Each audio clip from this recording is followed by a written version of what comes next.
To benefit beings, please generate bodhicitta before teaching. Today we are going to talk about the classic of filial piety.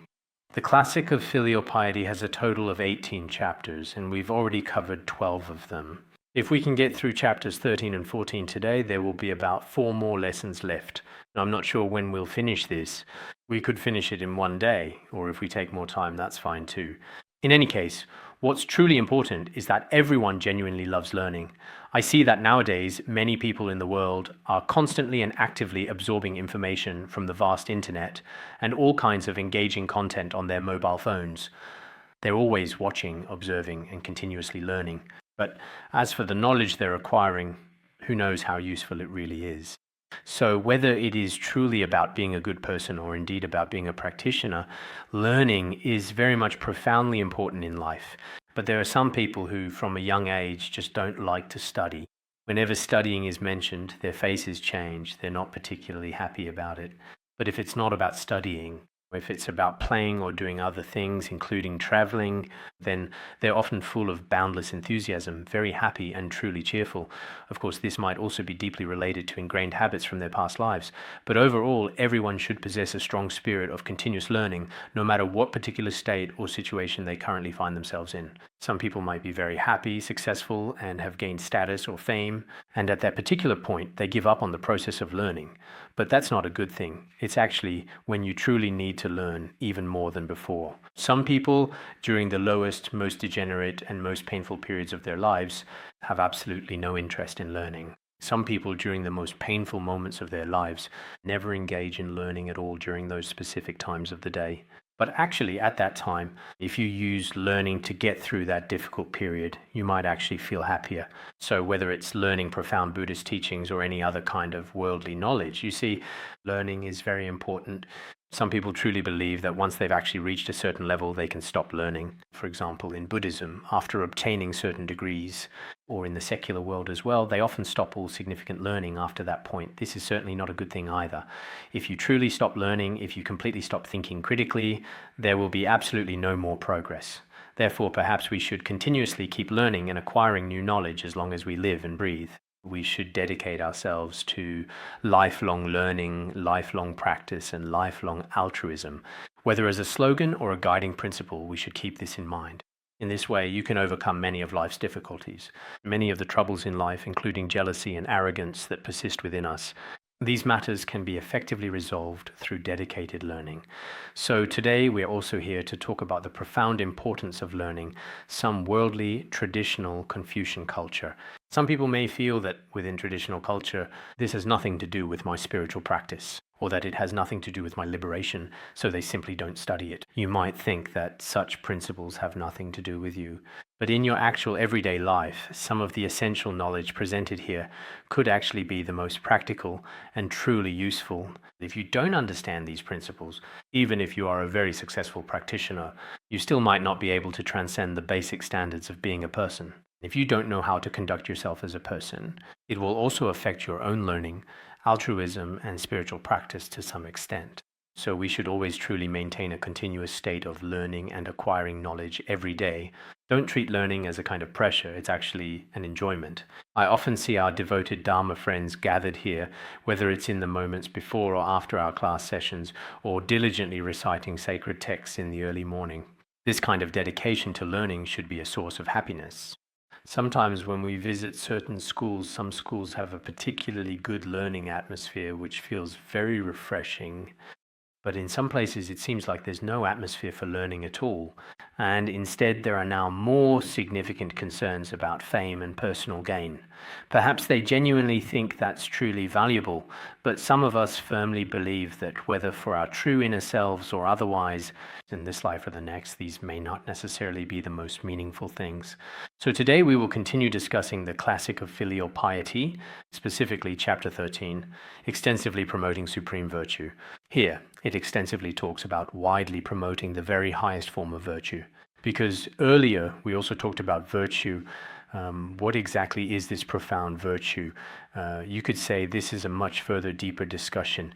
Whether it's the promotion or the advocacy of virtue, how exactly should it be spread? In what precise manner should it be disseminated?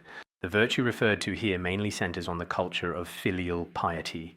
But this culture of filial piety, in fact, from the perspective of the entire Confucian philosophy, is primarily based upon one's own unique family culture and one's own distinct national culture. It is an idea that mainly focuses on achieving happiness in this present life. It certainly can't be like some specific aspects of Western culture, where many Western cultures might be about ruling the entire world, and this so-called world may refer to some global concepts or ideologies. What we call public, this kind of way of thinking. Take our Mahayana Buddhism, for example. It's not just about the whole world, but even about all sentient beings, all humans and non-humans alike, even animals. We aim to help them as well. This is the kind of philosophy it embodies. So, during our process of learning, we should probably try to understand the underlying cultural background behind this, or to put it in more modern terms, when we are talking about a company, whether it's the company's overall vision or its specific goals, these are all completely different. So, as we're discussing here, back in the time of Confucius, actually China wasn't that large back then either, as everyone knows. With the later developments in history, even today, there are still many historical changes. So at that time, whether it was the concept of nation or all under heaven, because according to the historical context of that era, these were the categories being discussed. So for many people, traditional culture is something that has always been ingrained in their genes and is hard to change. So as I just mentioned, in our current era, we need to learn from Western culture and from Eastern culture to study traditional thought as well as modern technology. That way, whatever we do, we'll basically have an understanding of all these things. Just like what Mipham Rinpoche said in the Treatise on the Modes of Being, especially when it comes to the cultures of major countries, their historical backgrounds, politics and economies, as well as their overall ideological orientations, these are all things we need to understand. Whether it's your own personal practice, spreading the true Dharma, or even if you want to promote certain cultural ideas, or how to handle your own family matters or work responsibilities, and many other aspects. If we approach things from a broader perspective and reflect more, it will be very beneficial. Nowadays, many people don't consider the bigger picture and only fuss over trivial details, focusing solely on their own small personal interests, wasting all their time every day on aspects of greed, anger, and ignorance. This is rather unreasonable. Next, let's thoroughly discuss the significant promotion of morality. What exactly is the supreme virtue? Confucius said, "The teaching of a gentleman is based on filial piety." It is not that he visits every household and sees them every day. A gentleman should promote the culture of filial piety, because a gentleman, as the son of all under heaven, as we mentioned earlier, the son of heaven, here, whether as the ruler of a country or as the son of heaven, the culture of filial piety should be regarded as the most important core of education. If it is promoted in this way, then the whole world will be peaceful. Everyone will also be happy, which is very meaningful. Nowadays, everyone is also advocating what is called traditional culture, but at its root, traditional culture, whether it's the Great Learning, the Doctrine of the Mean, standards for being a good student and child, or the classic of filial piety, as well as others like the 3-character classic and the 1,000-character classic, it is also the concept of filial piety that is most frequently advocated. So here the question is, how should this kind of filial piety be promoted?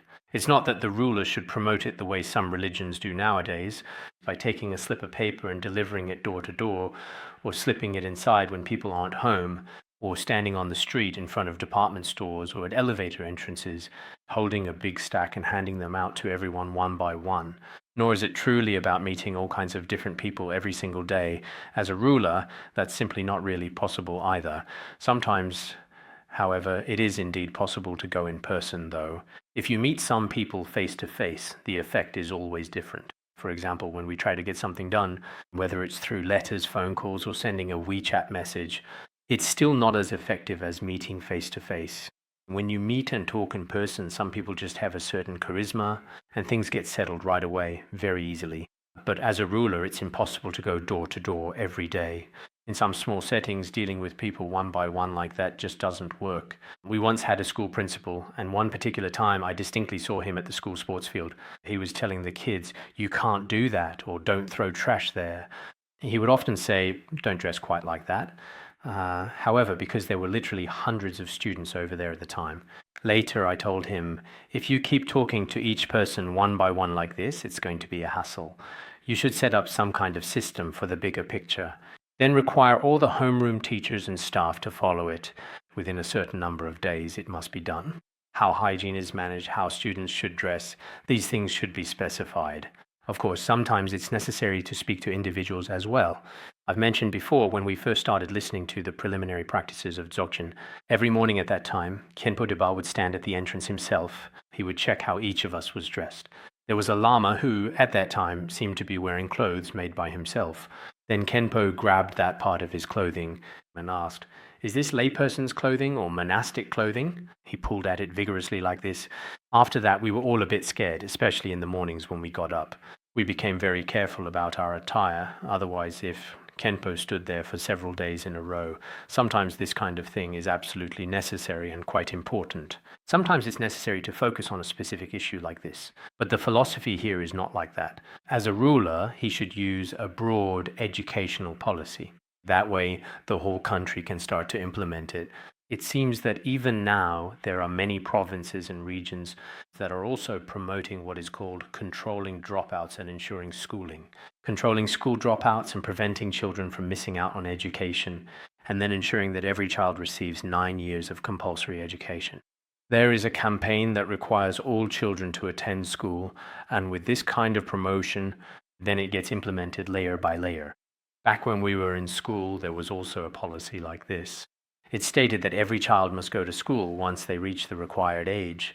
At the time, we had no choice but to go. If there hadn't been such a policy, maybe we wouldn't have had the chance to later study Chinese or gain knowledge. So sometimes, as a ruler, when he promotes a really broad concept, including when we actually manage things in the future, on one hand, you can do it in your personal capacity. That's fine too. But if you want everyone to truly accept it, it should be promoted as an educational concept. It's not about implementing it one by one. There are 3 significant aspects to this profound concept. One is a deep respect for the father. The second is a sincere respect for elder brothers, and also a dutiful respect for the ruler. So carefully dividing it into these 3 distinct aspects, let's begin with the very first one. Teaching filial piety so as to cultivate and extend respect to all fathers under heaven. The so-called filial piety, the culture and principles of a filial devotion, how do we effectively teach and truly instill the profound culture of filial piety? In fact, it's just as we have thoroughly discussed and explored earlier. As a benevolent ruler, one should firmly require all the children under heaven to be genuinely filial to their own beloved parents. This includes the ruler himself, who should also be very filial to his parents. If you truly and sincerely do this, then what exactly does it amount to? We deeply respect and are truly filial to all fathers, or indeed all mothers, under the vast heavens. There is then no difference at all. Because if you truly require this, then everyone will certainly show due respect to their own parents. In this particular way, the ruler himself is actually doing a very significant and commendable thing. What kind of truly good thing is he doing, you might ask? He personally sets a profound example for all the children. Then he is indeed filial to his own parents, just the same as everyone else. First and foremost, when it comes to the important virtue of filial piety, the ruler himself is genuinely filial. Then, this culture and concept should be promoted to all the relevant people. According to what we often say in Buddhism, this has been mentioned before, this important concept of filial piety. It is discussed quite extensively in various scriptures. For example, in the Dirgha Agama Sutra, it talks about 5 ways to be filial to one's parents. The first is to provide for them without lack. This means that the parents' essential necessities and their daily food are never lacking. As children, we absolutely need to ensure this, that our parents' dietary needs are consistently met. The second important point is to inform your parents first. For all major matters, you should always consult your parents. Unlike how it is in the world today, where some people don't let their parents know about any important events at all. Their children are already married or have already found jobs, but they don't tell their parents anything and don't take their parents into consideration at all. Actually, this is not reasonable either. The third is called being respectful and not defiant. As young children, we should always comply with our beloved parents and certainly not go against them. We absolutely shouldn't act in a completely opposite way from what they do. It truly shouldn't be like that. Perhaps our parents are not highly educated, or maybe they're not that capable, but we must always consult them and act entirely according to their heartfelt wishes. The fourth is called not disobeying proper orders. If parents give some genuine instructions or commands, we should not go against them. Not disobeying proper orders means not going against genuine commands. The fifth is called continuing the proper profession, ensuring the family's or parents' profession is carried on. Nowadays, many people also attach great importance to this. For example, if the parents are doctors, they very often require their children to study medicine from a young age. If the parents are civil servants, then they may also expect their children to develop in that direction from childhood. This is especially true in India, where people place great importance on their own caste. So continuing the proper profession is emphasized. Whatever the profession of the parents or the family is, it should be continued without interruption. This is taken very seriously. Therefore, Buddhism has also taught many profound ways to truly respect and honor one's parents. However, nowadays, many people may not pay very much attention to this important aspect. This is unreasonable, whether you are a monastic or a layperson. In various different situations, you should always openly communicate with your parents, even though sometimes your parents may not seem very important to you. But now, if the crucial relationship between parents and children becomes colder and more distant with less and less interaction, even from the perspective of worldly conscience and relationships, it is extremely unreasonable indeed. This is one aspect. On another significant aspect, here it talks about being a ruler. If the ruler himself genuinely respects and deeply honors his parents, it will also bring immense and far-reaching benefit to all the people under heaven. Here, all under heaven refers to what we mentioned earlier in our discussion, within the extensive domain that was governed by the monarch at that particular time. Such a benevolent and just ruler would actually be very greatly welcomed by all of the people. Whether it's a monarch or a leader, it is actually very important. As I just mentioned earlier, if a leader regularly or consistently studies and consistently protects those under them in a reasonable and lawful way, then this is a blessing and an honor for everyone. You could put it this way, omniscient Mipham Rinpoche. In the treatise on the modes of a ruler, there are many excellent teachings. Loving to learn all principles of acceptance and rejection, and being good at acting according to the law. A good monarch loves to study all the principles of what to accept and what to reject, and truly implements them with diligence and integrity according to the established law. If the ruler is truly virtuous and profoundly wise, the people are genuinely happy. If the ruler is demonstrably incompetent, the people inevitably suffer greatly. As I just mentioned, a ruler who loves to learn and is very fair will make those under their benevolent rule very happy and content, and these individuals will also have a profound sense of security. Nowadays, some of us may not be true great monarchs or kings, but at the very least, whether you are truly the leader of a small group, the head of a large department, or the steward of an entire district, first and foremost, you must have knowledge and be willing to learn. Yesterday, some Dharma friends and I held a meeting for the Management Association, and I said that first it is best for you to understand our own principles and rules. Otherwise, if you yourself don't love to learn and just toss all the materials aside, then when you go about your work, it's obvious that this person is not even proficient in other areas of knowledge and doesn't even have a clear understanding of their own specialty or scope of work. This is very unreasonable. So as I just mentioned, loving to learn is extremely important for us. That's the first point. The second point, as mentioned earlier, is that a person must be fair. When handling anything, you should be impartial and fair and must deal with it justly. If that's the case, then the people within your area of management will be very happy and truly content. But if you possess a very irritable and harsh personality, you will find that then the people under you will also be miserable. Sometimes we can clearly see that if a leader is very especially harsh, the people under them seem unable to leave, even if they want to. Karma manifests, and they are already bound under that person. And if they don't leave, they have to see his face every day. Every time they see his face, he always has a stern expression. It's very heartbreaking and truly painful. All his negative traits, jealousy, arrogance, anger, cunning, hypocrisy, all kinds of them come flooding in, overwhelming everything. And the good positive qualities have already become like the son of a barren woman, flowers in the sky, or hair on a tortoise, things that don't exist. In this way, we also suffer greatly. So, in any given place, if the ruler is indeed very unjust and cruel, then the people under him will truly experience hardship as well. So, what are we really talking about in this context here? Whether it's showing respect to our parents or maintaining order in the world, it all requires a certain kind of virtue. This is the first aspect. Now, the second important aspect, teaching about brotherly love, is to truly show respect for all those individuals who are elder brothers in this world. If a ruler acts with genuine brotherly love, that is to say, in a truly compassionate manner, he truly loves his own brothers. This kind of educational philosophy should be promoted.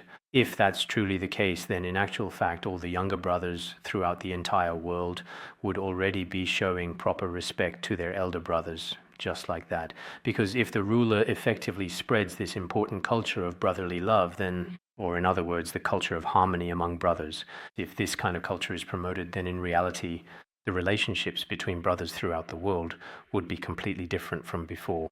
So every action and deed of the ruler is extremely consequential. Therefore, in any situation, even though we are not rulers ourselves, when I previously spoke about the treatise on the modes of a ruler, I also mentioned this. At that time, on the surface, it seemed to be all about kings. But in fact, each person may become a king in different situations.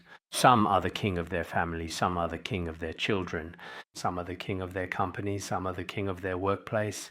Almost everyone has at least a few people under them. It's rare to have no one at all. At such times, fraternal respect comes into play in relationships between brothers. Of course, when it comes to the relationships between brothers, nowadays, in many parts of China, the implementation of family planning policies has resulted in many only children with no siblings at all. They themselves are the only prince or the only princess. Besides that, there are no elder brothers above, nor any younger siblings below. When you come into this world, this is how it is. Alone in birth and death, coming and going by yourself. But even in such circumstances, there are still many people around us. In Buddhism, they talk about Vajra brothers, and these brothers are not ordinary brothers. Their bond is extremely strong, like diamond Vajra brothers. So, such diamond-like brotherhood, even up to the attainment of enlightenment, just like a lamp and its wick, they are always inseparable. So, in this way, including all kinds of close Dharma friends, distant Dharma friends, ultimate Dharma friends, and those closest companions who share the same altar, all of these should be regarded as brothers. This is very important.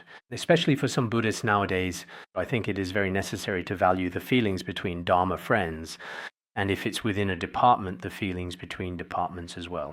Yesterday, some of the male Dharma friends said, "Right now, the relationships between us Dharma friends are quite cold. There isn't much feeling." That's truly your own personal shortcoming, and it is certainly not due to any other external reason. You all received the exact same profound Dharma at precisely the same time. We often say, on the same mandala, with the same guru, if you've received the same Dharma, then at the very least, this surpasses the relationship of classmates or schoolmates in the mundane world. Your bond should be even stronger than that. But now, sometimes, it truly seems like all these deep-seated resentments, all these unresolved issues are unfairly pushed onto others, and you act as if you have nothing to do with it. Now the atmosphere is so cold. Well, if it's cold, then come and light the fire yourself. It really is like this. Not everything is always, oh, this situation is like this and that and that. Since you've already clearly noticed the significant problem, you should definitely solve it. Everyone truly needs to think carefully about how to effectively solve it. Have you ever thought about it yourself? You've never even considered it. If you feel this room is cold, then who's going to warm it up? Who's responsible? Sometimes, how should I put it? Here, we're mainly talking about relationships between brothers. Even now, although some people have brothers, it seems like they only come together when their parents pass away or when it's time to divide the inheritance. Normally, they don't really have much to do with each other. And this kind of situation does exist in some places. It's really surprising, really like this, but actually it shouldn't be this way. Logically speaking, if you are truly brothers by blood, then you should always respect each other deeply and keep a close, supportive relationship. But even if we don't have those worldly blood ties, we still have the blood bond of wisdom and compassion, whether it's Vajra brothers, Dharma friends, or those with shared vows. if you have this relationship, you should strive to maintain good relations in the future. For example, if a Dharma friend falls ill and then others think, oh, this is not my brother, not my sister, and just leave them there without truly caring, actually, that's not very good at all either. You should genuinely treat them as your real brothers and sisters. In that particular case, this is indeed the very best kind of filial piety. So when we talk about loving kindness and compassion, it seems that the Vinaya Sutra also mentions 3 kinds of loving kindness. As for loving kindness, there is loving kindness in physical actions, loving kindness in speech, and loving kindness in the mind. These are explained from 3 aspects. For example, when we practice loving kindness with our bodies, we should often interact physically with those around us and not be the kind of person who doesn't want to sit together, doesn't want to look at others, or doesn't want to interact. We shouldn't be like that. We should be able to get along with everyone, with all kinds of people.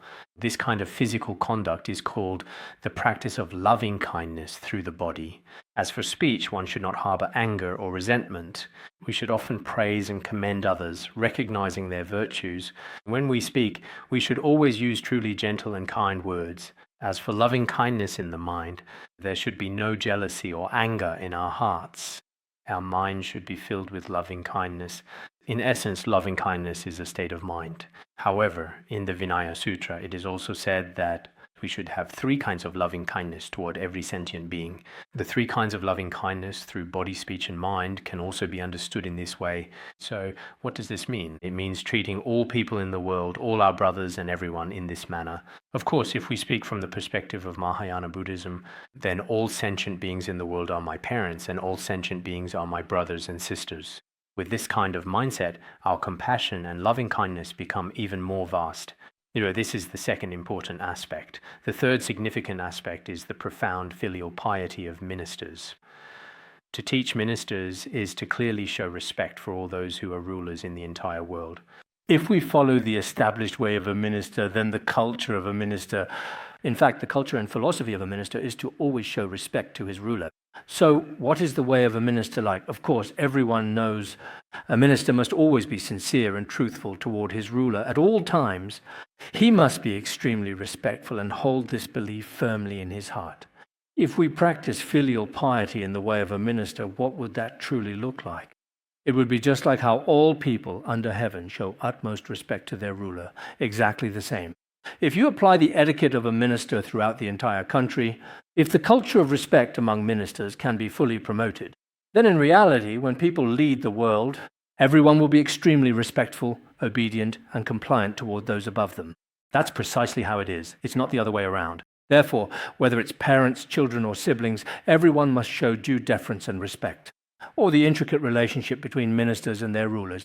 In fact, according to traditional Confucian thought, one must always emphasize being profoundly respectful to those in positions of authority above them, whether it's toward your esteemed elder brother or your respected leader in any given context, or even toward your parents. You must show respect to all of them, because in essence, the previous chapter is entirely all about being truly respectful. It's just like in Buddhism, where we talk about being extremely respectful to the Vajra master. Most of what is discussed is basically about this. If you have respect for your master, if you have a pure mind toward your master, if you feel joy toward your master, then through his blessings, you will also attain a state in your own continuum that transcends words and thoughts.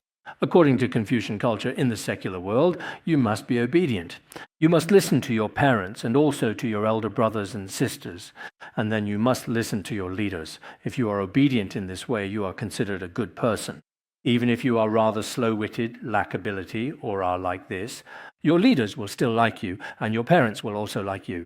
But if you are not obedient, even if you are creative, even if you have your own distinctive personality and your own unique individual traits, your parents will still be unhappy, and this is very disadvantageous for a person. They will often use all kinds of words to mock you, so your leaders will also be displeased. So this is very different from Western culture. In Western culture, from a young age, it is ingrained in them that everyone should develop their own individuality, especially later on, probably in the 1980s and 1990s of the last century. They saw the rise of a kind of critical thinking ideology, as well as the so-called egalitarian ideology.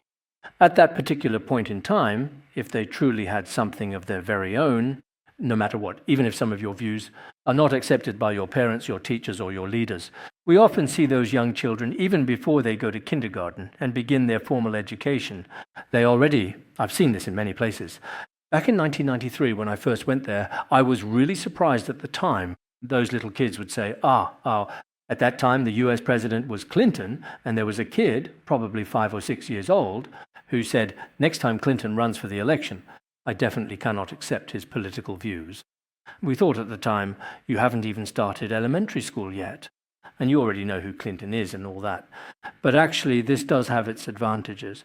The benefit is that from a young age, they develop their own personalities and some critical thinking. But there are also downsides, because whether it's leaders or parents, they are all very experienced. They've been through it themselves. No matter in many aspects of their lives, there are things we simply can't guess or understand about their deeper intentions. But if from a young age you already can't stand this kind of thing, maybe when the teacher teaches you, you go against it. And when your parents tell you something important, you often go against that too. In this particular case, in the end, some young people nowadays, for example, some Chinese parents and their children who go to study in the West, there is often a significant conflict or even a gulf in their thinking. There are also many other differences, and these differences are actually brought about by culture. Because of the differences between East and West, for this reason, many people here, including Tibetan culture, which is actually very similar to Confucian culture in many ways, you must listen to your parents, you must listen to your superiors. If you don't listen, then you're not a good person, or at the very least, so nowadays, some leaders will observe whether their subordinates are obedient or not. As long as you're obedient, that's fine. You can come over. This also includes some of our volunteers here. Leaders often check if a person is obedient. As long as you listen to me, even if you lack ability, you can still stay here.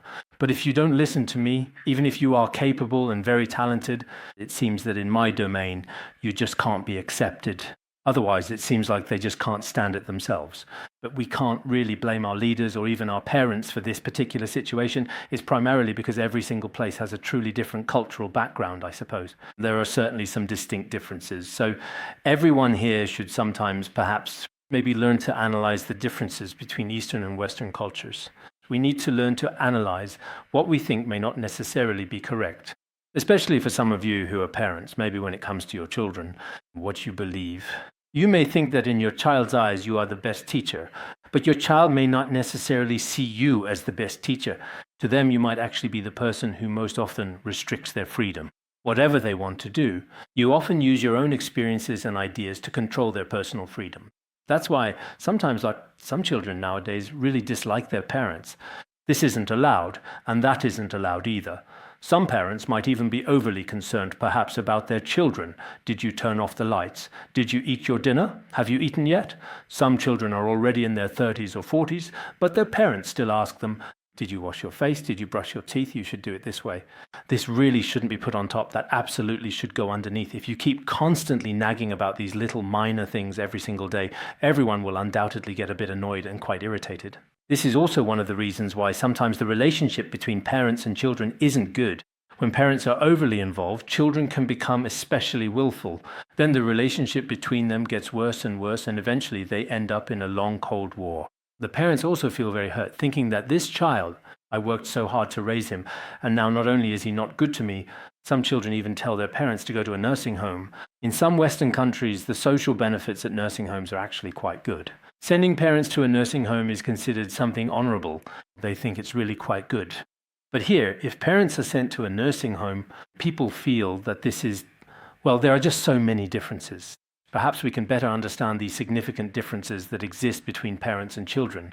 Whether it's a minister, a respected leader, or even a young child here, anyone in a higher position among us here must show care and love for those below them. That's the right thing to do. And those below should always have profound respect for those above them. Here he specifically cited a significant scriptural reference. He quoted, "The Book of Songs says, 'A kind and gentle gentleman is like a parent to the people.' Kind and gentle refers to being especially amiable and calm. Here, gentle means the person who is harmonious, compassionate, and approachable, a gentleman like this. He is especially kind, truly joyful, and remarkably benevolent, such a perfect gentleman. He is truly like a caring parent to all the people.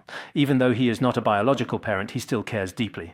But if this leader is especially compassionate and caring, showing genuine concern, in fact, this particular kind of care is truly and genuinely important, whether it's a great ruler or a moderate one, or even just a team leader of 3 or 4 people. Look at how they treat those under them. I mentioned this the day before yesterday as well, didn't I? Even if sometimes you don't have much financial means yourself, sometimes just having a bit of goodwill toward others is enough. If you show them a genuine little bit of care and consideration, this is truly very important for all those individuals who are under your guidance and authority. Otherwise, if you lack such essential wisdom and heartfelt compassion, even if you possess significant power, undeniable merit, and profound wisdom, it doesn't necessarily mean everyone will accept you. Just like in the Sakya aphorisms, didn't Sakya Pandita say at the time, if some rulers treat their subordinates poorly and are prone to losing their temper, it's like a wish-fulfilling jewel on the head of a poisonous snake. But no wise person would want to take it. That's precisely why many people are often unwilling to get close to them. If someone truly has a very bad temperament, then no one really wants to be near them. Without supreme virtue, who can win the hearts of the people? Such is indeed the profound greatness of this fundamental principle. He further said that if one is not truly like this, if one does not genuinely possess the very highest virtue, if one lacks virtue and compassion, how can they possibly win the people's hearts? How could one possibly attain such great effectiveness in such a lofty state? It's impossible. As a ruler, he must win the hearts of the people. In the words of the ancients, it was also said, "Those who win the people's hearts win the world. Those who lose the people's hearts lose the world." Only if you truly win the people's hearts can you gain the entire world. If you lose the people's hearts, you absolutely lose everything. So, for a ruler to truly achieve something significant, for example, if he successfully gains, whether it is the unwavering support, the deep affection, or the profound respect of all the people, he himself must possess a truly compassionate heart. If he lacks compassion, or even frequently harms others, then before very long, such a person will inevitably lose that position. It is simply impossible for everyone to support him continuously for a long period of time. Therefore, whether in one's own spiritual practice or in the management of worldly affairs, this is actually very important and significant for us Buddhists as well.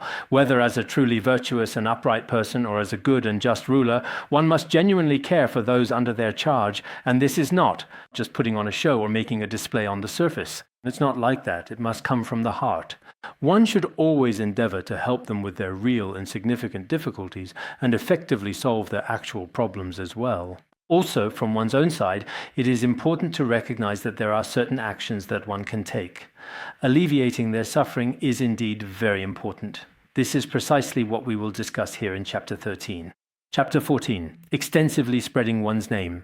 Chapter 14 primarily talks about the concept of reputation. In the context of Buddhism, this is actually referred to as fame and gain.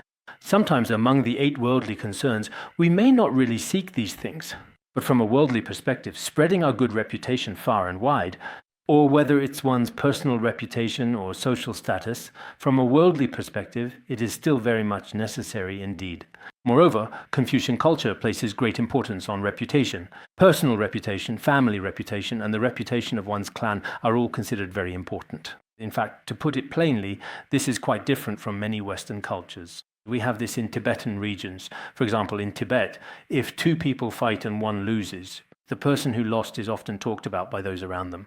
People will say, this person might as well be dead. He lost the fight today. Even various kinds of people often say things like this. So sometimes in different situations, it seems that saving face is valued even more than money, more than anything else. If someone does something dishonorable, they feel their parents lose face and that there's no meaning in living in this world. But it seems that in many Western countries, it's not like this, although in some places it is. Especially in countries like Germany and Sweden, it seems that everyone just does their own thing. What does that have to do with anything? If he does something bad, that's his own business. It seems completely different from our way of thinking. So, when it comes to one's reputation, here it also explicitly states if someone is truly a good and virtuous person, then throughout the entire world among all the people with whom they live and interact, it is considered to be very honorable and highly respected. Now, in our society, for example, if a child from a rural area, for instance, gets into college, the parents are overjoyed. Most of them are very happy. I've also asked some people what do they think. In our rather small village, a child from our family indeed actually got into college, so they On one hand, they might have some hope for the family's future, but on the other hand, they feel that in the whole village, our family is the most distinguished. You see, our family has a college student. In this case, they feel very honored. But if someone in your family becomes a monk, then... So some of our Dharma friends during the New Year really shouldn't come back home. Parents repeatedly remind and gently urge them to do things. Don't come back, otherwise we'll feel embarrassed. But actually, there's nothing to be embarrassed about. Everyone's situation is different. If the children in our family become, say, members of some gang or something, or do some other not-so-decent jobs, they still genuinely think it's perfectly fine, because that's just precisely how the world is nowadays. But if someone becomes a monk and truly follows the spiritual path, then they feel quite embarrassed. This is probably mainly due to a certain deeply ingrained traditional culture. If we had grown up in a completely different community or environment, they most likely wouldn't feel this particular way.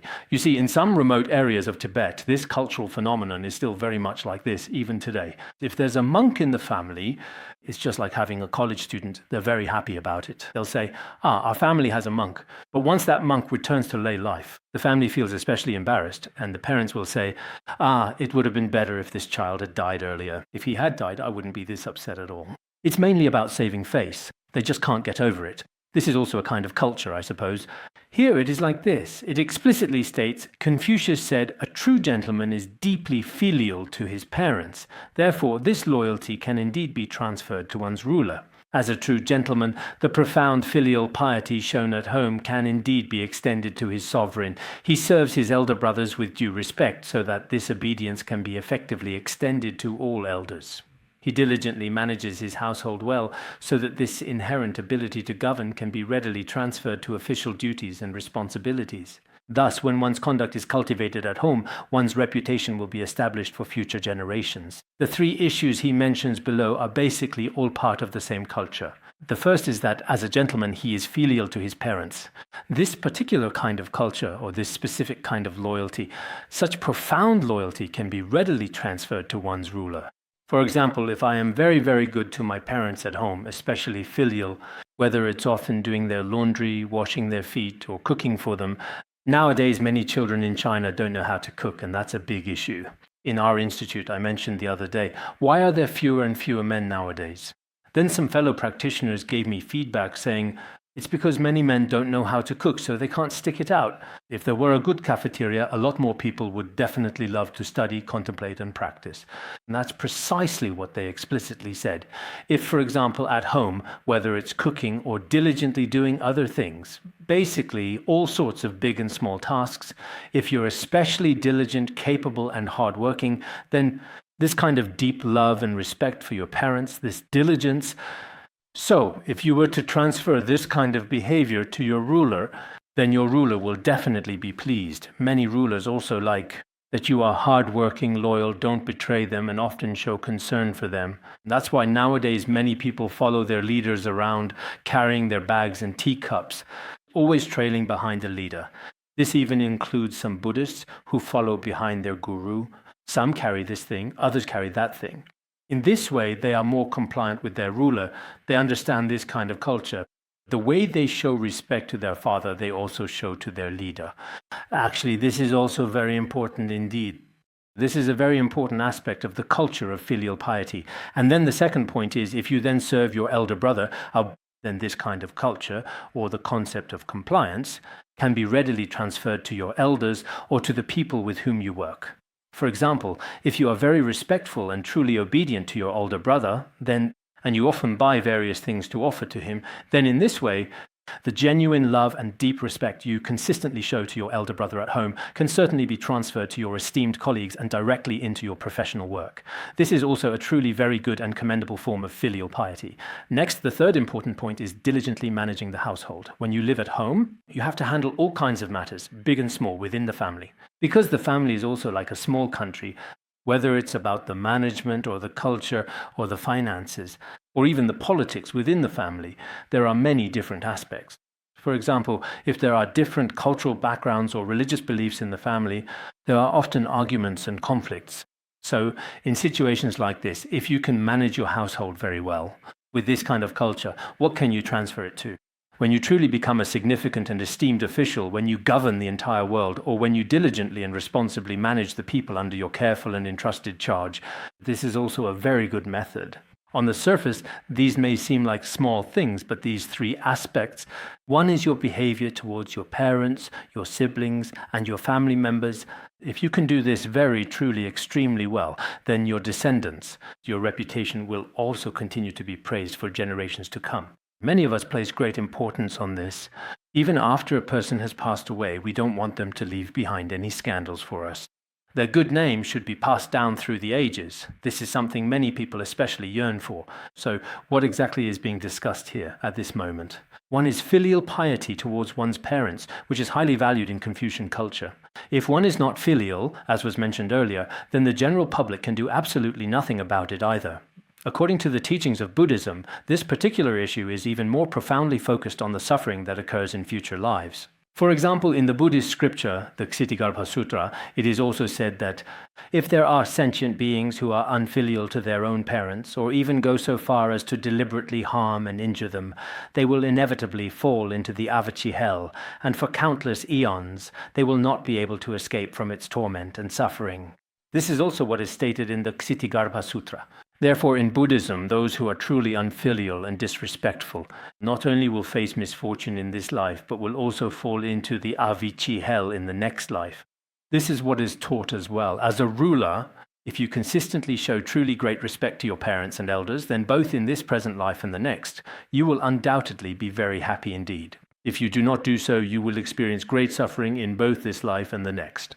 This is also what Mipham Rinpoche said. I have often quoted this before. It is a teaching I am very fond of. A ruler should respect his parents, as well as monks and Brahmins.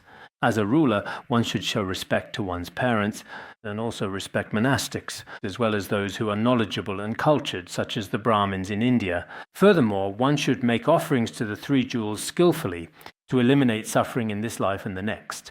If one makes offerings to the three jewels and to all these rulers, in this way one can eliminate all the suffering of this life and the next. Therefore, in Buddhism, making offerings to and respecting one's parents, as well as to monks and monastics, is connected to both this life and future lives. And what else do we often truly talk about? If we consistently respect our parents, it is also profoundly beneficial for our own personal conduct and moral character. This is also mentioned by Mipham Rinpoche in the Treatise on the Modes of a Ruler. Follow and respect all elders and cultivate the good habit of filial piety toward parents. We should respect elders and be filial to our parents. We should also maintain proper attire and dignified manners and uphold noble traditions. On one hand, we should respect and make offerings to elders and parents. More importantly, your clothing and attire should also reflect noble conduct. For example, we Tibetans used to have some very good and rich cultural traditions. But now many aspects have already been lost, which is truly regrettable. Just like with other diverse ethnic groups, each specific group has its own unique, distinctive attire and dignified manners. These elements not only align perfectly with Buddhist culture, but also with long-standing historical traditions. So it is especially unfortunate to lose these as well. Therefore, we should pay attention to this in the future. This is one aspect of it. There is another important aspect, as we mentioned earlier. If one consistently shows great respect to their beloved parents, then such a person will actually benefit greatly in the future, even in life after life. It will be of really a truly great and tremendous help indeed. In Nagarjuna Bodhisattva's letter to a friend, it is also stated that those who respect and are filial to their parents, such people will also receive many positive results. How is this explained? Whoever is filial and respectful to their parents, their family will possess noble teachers. Offering to them brings fame in this life and leads to good rebirths in future lives. This means that if someone respects and cares for their parents, such a person will actually be a very happy and fulfilling life, life after life. Moreover, in their family, people with great merit and virtue may be born, including within their own direct family line. Often Brahma, Indra, and Brahmins will also come to bless them. And in their family, reincarnated teachers frequently appear, and living Buddhas often emerge as well. If they regularly make offerings to these worthy recipients, their reputation in this life will also spread far and wide, and in every future life they will be reborn in good realms. As we just discussed here, it is by cultivating virtue within that one's name is established for future generations.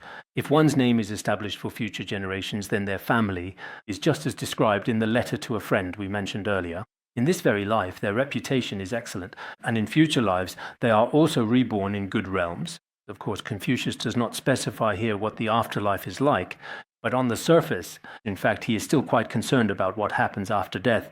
It's not that after a person dies, nothing remains at all, and that whether one has a good reputation or not doesn't matter at all. The scriptural evidence I just cited, I hope everyone present here will also take some time to reflect on it carefully. These should all be very important life principles passed down by the great masters of the past. Our precious teacher also often recited and frequently quoted these scriptural sources, so perhaps we have also become quite accustomed to them. Especially His Holiness, he gave a great deal of teachings on how to conduct oneself as a person. For us, whether as his true and indeed direct lineage disciples we are, or even for those among you who have no particular faith, sometimes learning is still very important. Through study, perhaps your life may change. Your mindset may indeed change, your work may also change, and everything about you may change as well. Sometimes the Dharma we talk about is also a form of self-discipline for ourselves. We often talk about self-discipline, laws, precepts, and certain established rules, but some people are unwilling to hear about these rules. Actually, they are very good. For example, Buddhist precepts, worldly discipline, or even the self-discipline that ordinary people practice. And in our daily lives, all phenomena have a kind of natural law. If the mind is kind, there is happiness. If the mind is evil, there is suffering. There is such a law. We probably still need to understand these laws. Here we have a special group to studying the rules and regulations. Of course, their rules may be different from those of many other individuals. For example, consider how people generally behave, how they typically dress, these kinds of aspects. And then, beyond that, there are even more fundamental precepts. All right, let's pause here for today.